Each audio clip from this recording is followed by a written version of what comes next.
Welcome back to Season 2 of The Daily Seed. This season, we are writing and reading letters to the lover of my soul. And I would love to get us started to be the first reader of the season. Dear lover of my soul, it's grace, isn't it, that saved me? The memories of who I've been attempt to plague me, but you love my soul. You love and made me and called me whole. To the lover of my soul, I choose to receive your love.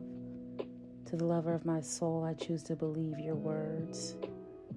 To the lover of my soul, I've decided to be good enough, patient enough, sweet enough, loved enough. To the lover of my soul, I thank you for freeing me. To the lover of my soul, I thank you for loving kindly. To the lover of my soul, how could I see the way you see?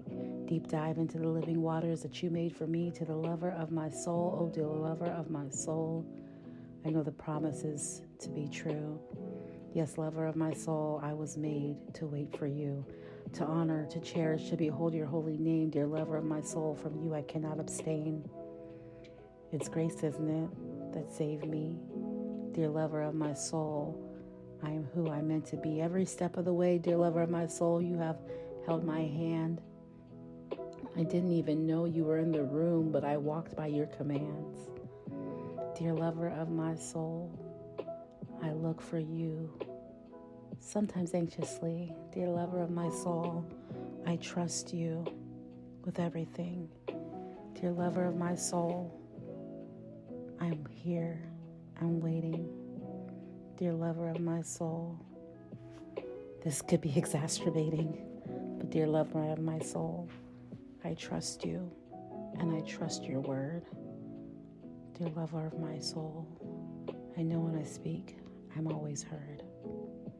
Dear lover of my soul, I love you.